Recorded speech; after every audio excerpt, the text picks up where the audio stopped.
The real future of the Team Unity political coalition between PAM, CCM and PLP might depend on what is said during the 26th March convention of the People's Labour Party.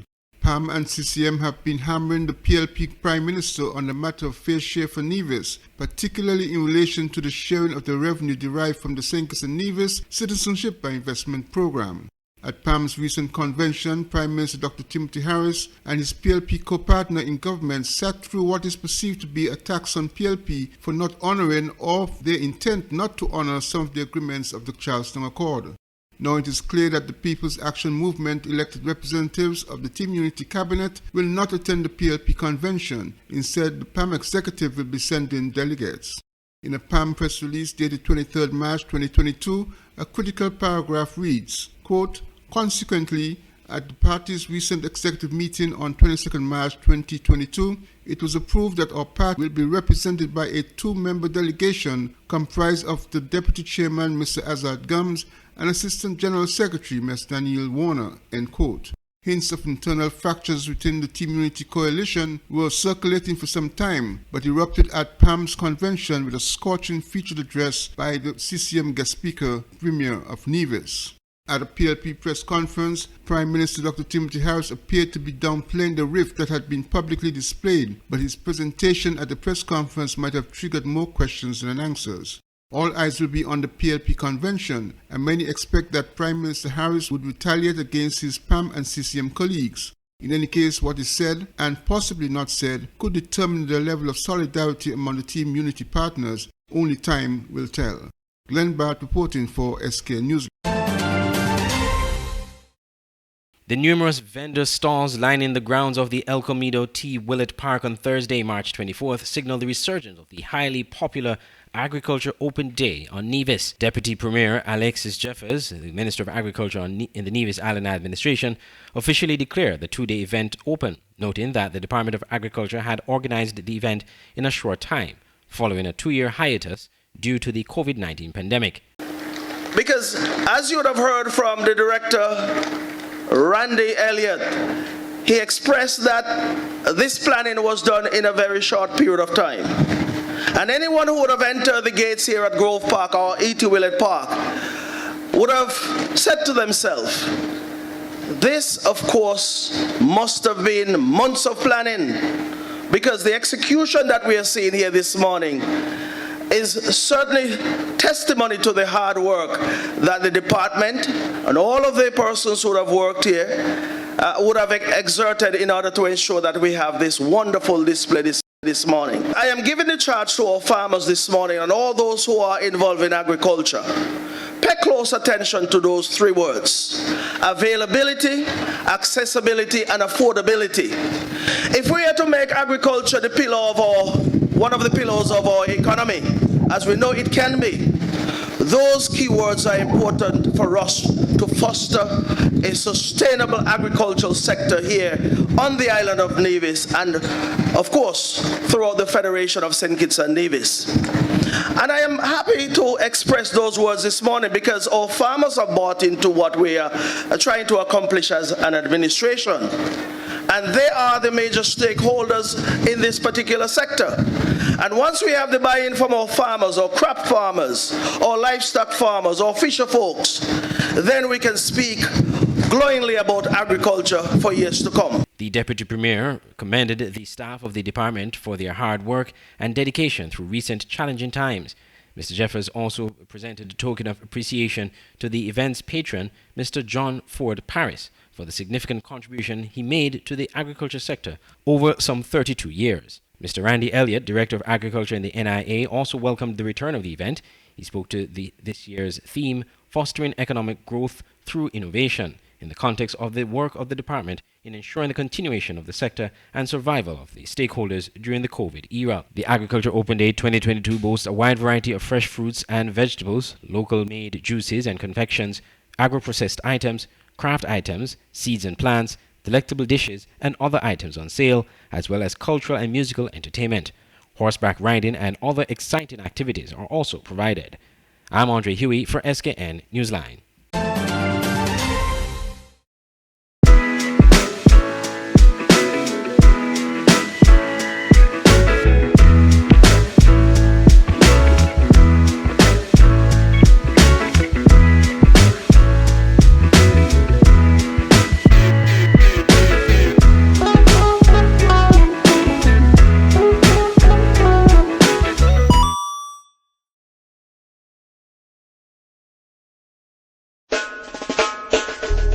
Why cook on a Sunday? Come have lunch at Jamrock Restaurant in Frigate Bay. Jamrock offers an eclectic menu of some of the finest dishes, sumptuous appetizers, delicious entrees, soups, and one of the best drink menus any restaurant has to offer. Open for lunch on Sundays at 12 noon. And stick around or come back later for Sunday night karaoke. Jamrock is where to be on a Sunday. Check them out on the other days of the week. They're open every day. Jamrock Restaurant. Call 662-9973. Come rock with us at Jamrock. Nestled between evergreen mountains and the Caribbean Sea on the island of St. Kitts is the Millhouse Guest House and Convention Center. With breathtaking views, a rugged, beautiful shoreline, and immaculate manicured gardens make this the perfect location for your holiday, event, or wedding. With a large convention center, apartments with balconies providing stunning views, and a secluded cottage for larger family groups or honeymooning couples looking for some privacy. We have something for everyone. Book your stay at www.millhouseskn.com or visit our Facebook page, the Millhouse Guest House and Convention Center, an oasis of tranquility. Smart Electronics and Island Electronics. Get cell phones starting from $199, smartwatches, and earpods on special. Get a great phone case with purchases over $500. Come to Smart Electronics and Island Electronics for the best deals in electronics, gadgets, and appliances. Visit Smart Electronics at Port Zante or Island Electronics on 4th Street.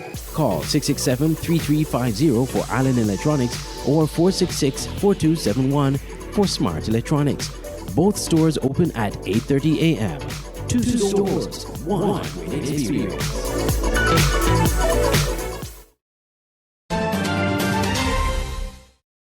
Requests for tenders have gone out for the repairs needed to the aircraft parking apron at the Robert L. Bratcher International Airport, while dredging work in the Bastille Harbour have been delayed, according to officials of the Ministry of Tourism, Transport and Ports. Updates on the two multi-million-dollar infrastructure projects were provided by Keatley Phillip, Chief Executive Officer of SCASPA, and the Minister with responsibility for tourism and ports. We have asked persons to tender or to send in bids so that we can look at the cost of repairing the apron. The difficulty is that we are exploring two avenues, whether to do it in concrete or to do it in the asphalt. When those figures would have come into us, then the final decision would have been made. As it relates to the dredging, we are still awaiting the arrival of the persons who will be doing the dredge. We expected them to have come in earlier in March. However, the team was taken down with the Omicron, and so they had to put back the arrival. So we're expecting them early in the new month. To state that the intention is to have all the dredge work completed prior to the start of the new season. And so that is the aim, to finish the dredge work before the start of the new season, and which will give us the opportunity and the ability to do, as we said, to hold 3 Oasis-class ships at any given time, which will be the only country in the Eastern Caribbean to be able to achieve that. And that has always been our aim. Both projects are deemed critical for the smooth and productive operations of the air and seaports on St. Kitts. Glenn Barrett reporting for SK Newsline. The build-out of the Nevis film industry continues as MSR Media films its 5th movie on the island. Premier Mark Brantley and producer Philippe Martinez credits this growth to the excellent partnership between the Nevis Island Administration, the NIA, and MSR Media. MSR Media began filming the psychological thriller Us or Them on March 14th. Mr. Martinez invited the premiere to the set on location at the Botanical Gardens on March 23, where he met with the cast and crew. I remember about 14 months ago we talked about making movies in Nevis. Since then we have worked together, made 5 films happening, more to come. The vision is happening. I think it's important. What makes me very happy is when I come on set, I see so many innovation and people from St. Kitts as well that work and learning a new industry. And that's because we had that vision 14 months ago. To make a film, you need a good script. You need a director that has a vision. And Tom, I can always count on him to do that. So thank you, Tom, for this script. Thank you. But to make a movie happen in the world and to have American distributor company to buy the film, you need a film star. You need a real film star that says yes. What? It's my privilege to say thank you to you for two reasons. One, because you're an amazing actress and an amazing film star for saying yes to this project, but also because when Week in Paradise was released in America, we all saw your interview on The Talk, and millions of people have seen the interview where you praised Nevis and you praised your experience. So thank you, Marlene. Premier Brantley, responsible for tourism, economic planning, foreign investments, and the film industry, congratulated Mr. Martinez and his team for their role in the creation and development of the newest industry in Nevis's economic tapestry. We all talked about the idea of movies and making movies here. But I really want you to applaud Philippe Martinez and MSR because they made it happen. And so all of us are here today celebrating the 5th film done here on the island of Nevis during the COVID era, because of him and his vision. I see my friend Jacob Katzman here. I can never talk about movies without recognizing his role because he was instrumental in bringing us all together. And of course, the actress, the star. I want to welcome her back to Nevis. And of course, Jack and Wayne, whom I'm meeting for the first time, but who tells me he has Jamaican roots. So he's at home here. And of course, Tom, who has a propensity for the macabre, it appears, in terms of the films that he does. It really says to me that Nevis is doing something really beautiful, really important, that it is benefiting the island of Nevis, but also the wider Federation of St. Kitts and Nevis, and that all of you who are here today, particularly the local people from St. Kitts and Nevis who are learning something new, who are doing something new, I think you all should be proud because you're on the ground floor of what I hope to be a very important industry for St. Kitts and Nevis. I think that we have what it takes to become a player in the movie business in the region, and I really commend all of you. And I think that all of you should treat this as university. It's a training ground. It's an opportunity for you to learn all that you can about film and film production and all that goes into it. I confess that I don't understand much of it. I just like to see the end product. And I confess that I really have liked thus far what I've seen and the way Nevis has been portrayed. MSR Media is expected to wrap up pre-production of film number 5 by the end of March, and plans are already in the works for the 6th movie, a romantic comedy. I'm Andre Huey for SKN Newsline.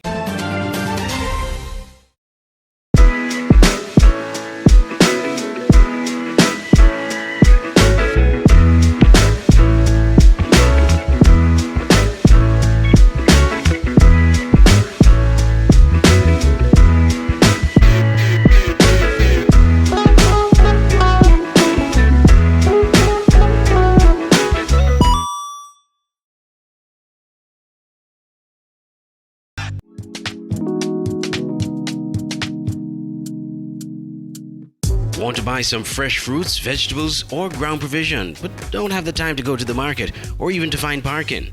Look no further.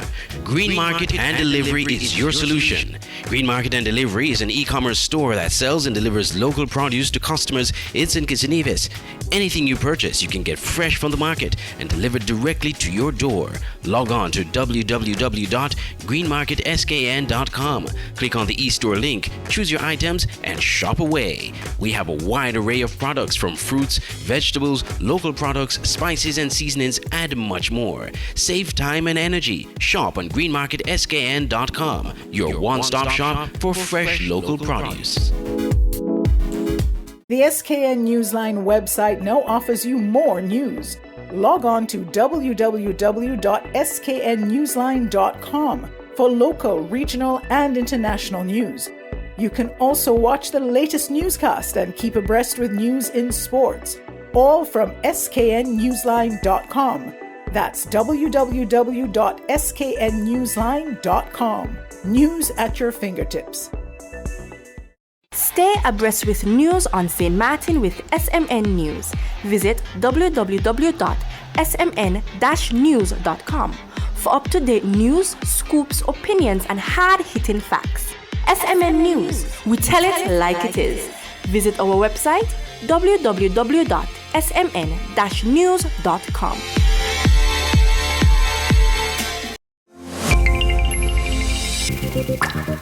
An open interactive event can be described as tremendous, effective, on par with any conference around the world. From exhibitions to trade shows, corporate events to product launches, from press events to political functions. We are the secret sauce behind events that make you go, wow. We've staged multiple world-class events in the Caribbean and developed the skill to deliver quality in every detail, whether the event is live or fully virtual, or maybe even somewhere in between. At Open Interactive, we got your events covered. Get your free quotation today at www.madebyopen.com.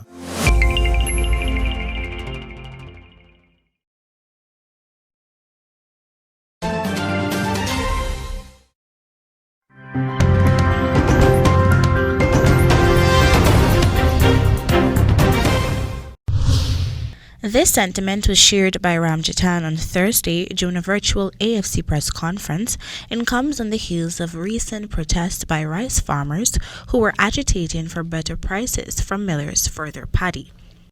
The US $8 recently reduced by only $2 per ton of rice exported, this is a levy, should be waived to zero at this juncture. Rice farmers in Blackbush Polder, Quarantine Region 6, took to the streets on March 8 to voice their frustration at the current reduced prices being given to them by millers for their paddy, which they said are expected to take them into losses. At the time of the protest, the farmers had said that they were promised $70,000 per metric ton of paddy. However, they were later told that they would be paid $65,000. Further down the line, a similar protest was staged by rice farmers of Pomeroon, Supernam Region 2. To this end, both the Minister of Local Government, Nigel Larmlal, and the Minister of Agriculture, Zulfikar Mustafa, assured the farmers that the government was doing everything it can to remedy the situation. It was also conveyed that while the government can engage the millers and try to convince them to offer more money, it cannot control the prices. Against this background, Ramjatan believes that while the government cannot control the prices, they can implement a number of measures to ease the burdens. The millions of dollars collected by the GRDB, consequent upon this $8 US per ton, should be used to finance a subsidy on fertilizers to bring the prices down. The government should also import fertilizer and sell directly to farmers, thereby cutting the extra cost. He also called for systems to be put in place to ensure that there is better water management in rice-producing areas. Meanwhile, now that the government has announced the removal of excise tax on gasoline and diesel, Member of Parliament Dorita Fernandez is adamant that the move is just another case of trickle-down economics, just like the provisions in the budget. There is no guarantee that the recently announced cut to the 10% fuel tax will be transferred to the consumers, but instead the guarantee is that it will increase the profit margin of gas station owners. Such policy measures continue to only benefit a few at the top of the private sector, while medium and small-scale business owners continue to suffer along with thousands of ordinary Guyanese families. Trickle-down economics is a theory that claims that benefits for the wealthy trickle down to everyone else. These benefits are tax cuts on businesses, high-income earners, capital gains, and dividends. To this end, Fernandez expressed the belief that with cost of living rising at substantial levels due to global factors such as COVID-19 and the ongoing war in Europe, the government has no acceptable excuse to justify why it is not utilizing a newfound oil well to provide an economic safety net for Guyanese. Over the past few months, Guyana and the rest of the world has been battling with increased cost of living due to COVID-19. However, the situation has been made worse because of the ongoing war between Ukraine and Russia. In the context of Guyana, the government has been touting that there are measures in place to cushion the effects, including the rise in old age pension to $30,000, the distribution of COVID-19 cash grant, and the increase of the income threshold to $75,000 from $65,000. But the Guyanese people are seemingly in disagreement. A recent interview with members of the public saw a number of citizens calling for better wages and subsidies on food items. More so, just Tuesday, the leader of the People's National Congress Reform, Aubrey Norton, made a call to the government to implement emergency measures to curtail the issue. For the HGP Nightly News, Kendall Richmond. Grenada will be the center of attention for the next 5 days as international media representatives highlight various aspects of the island as part of the visit to cover the final test match between West Indies and England.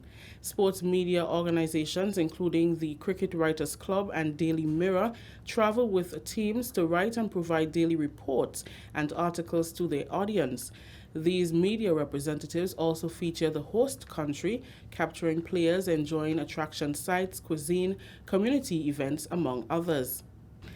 George Dobell, chair of Cricket Writers Club, an association for cricket journalists working in print, television, or radio, and Dean Wilson, correspondent for the Daily Mirror, a British national daily tabloid-sized newspaper, speaking during the weekly post-cabinet press conference, said they have received positive reviews from viewers and readers on the test match thus far. They both anticipate even better reviews on Grenada over the next few days as the excitement continues to build. The supporters have come in great numbers. And although Antigua and Barbados were very welcoming, and they're wonderful, beautiful places, actually the cricket was quite underwhelming. And it seems to me that Grenada has an opportunity to show that it is as beautiful as anywhere, and also that it can put on really exciting, vibrant events. And I think that by doing that, the supporters who might habitually go to places like Barbados and Antigua could be attracted to come here frequently, because it's a wonderful place and perhaps a bit of a hidden gem to cricket supporters in the UK. It's been a couple of test matches, tough test matches from the viewers and the readers back home who perhaps don't get the benefit of being in such wonderful places as we've been. It's been closely fought, really competitive, and I think the aim and the hope now is that it's kind of reaching a crescendo, that after two matches where players have kind of given their all and are probably feeling the effects of that maybe the third test can be one where some cracks might appear. That's the nature of test cricket, that it takes a lot out of you, and then maybe by this third test some cracks will start to appear on either side, and they might be able to force a result. So people are interested, and of course when the pictures are kind of beamed back home and the words are written alongside them, they see these sun-kissed isles and wish that they were out here. Obviously there's quite a few who've made it across, but certainly people have been telling me that they can't wait to get their turn and come out and visit. Also in Grenada to promote the island is CEO of the Barmy Army, Chris Millard. The Barmy Army provides tickets and arrange touring parties for members to follow the English cricket team in the UK and overseas. Millard said the company has a huge social media reach and is confident videos of Grenada during the games will go viral.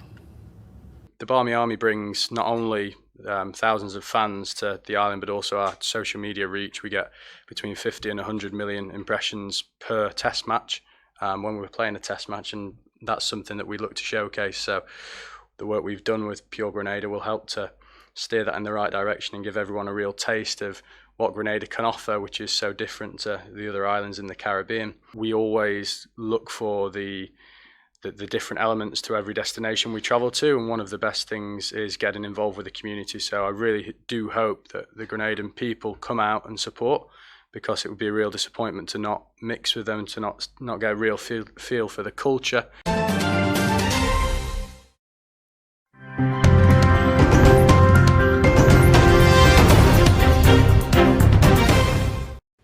US President Joe Biden's trip to Brussels to meet leaders of NATO, the G7 and European Union was aimed at rallying Western allies to find ways to stop Russia's war in Ukraine and send a message to Moscow that the West is united.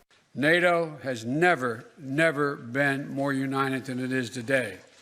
Putin is getting exactly the opposite what he intended to have as a consequence of going into Ukraine. Biden said the US would commit $1 billion in humanitarian aid to Ukraine and that Western allies would impose a raft of new sanctions on Moscow. We're also announcing new sanctions of more than 400 individuals and entities in alignment with the European Union. More than 300 members of the Duma, oligarchs and Russian defense companies that fuel the Russian war machine. Earlier in the day, Ukraine's president addressed NATO leaders and asked the military alliance for more help to fight Russian forces.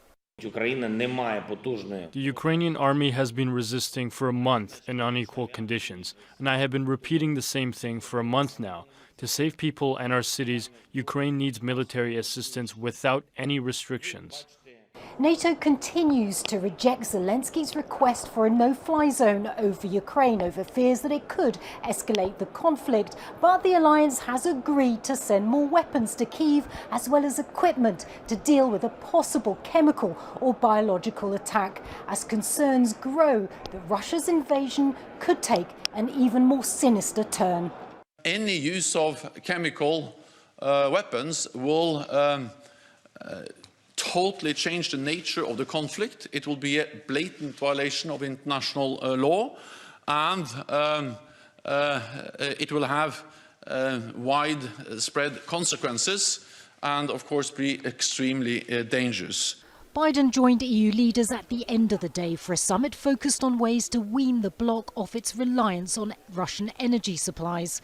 On Friday, the US president will travel to Warsaw to show support for Poland, which has welcomed the majority of Ukraine's refugees. Biden wants the West to keep up sanctions pressure on the Kremlin, but the question is whether it will be enough to stop Vladimir Putin's war as it enters a second month. Natasha Butler, Al Jazeera, Brussels.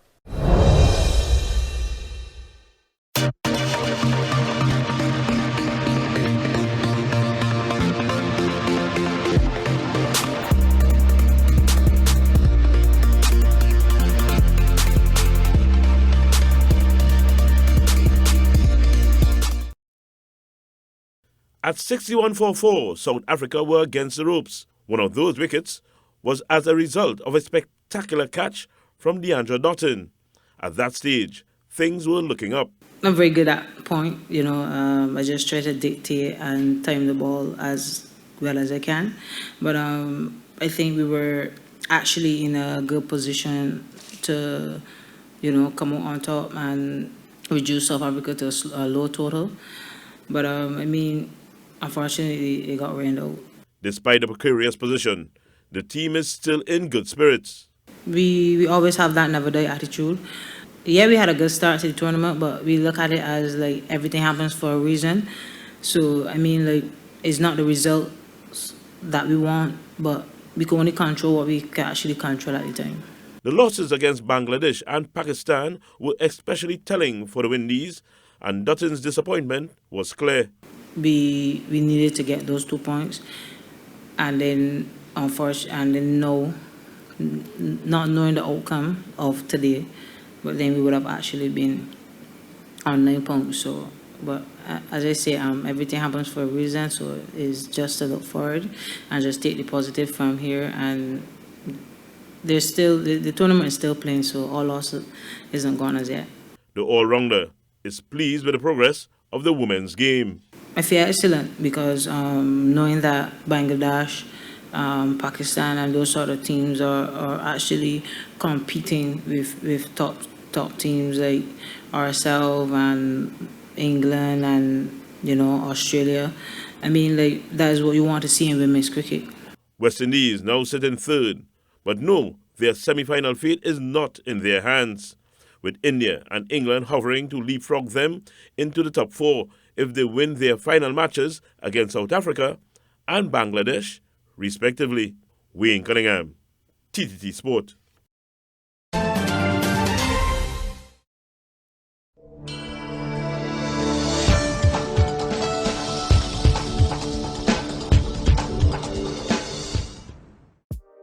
Welcome to the SKN Newsline Weather Report. I am Janil Boone. Here is a look at the 4-day forecast for St. Kitts and Nevis.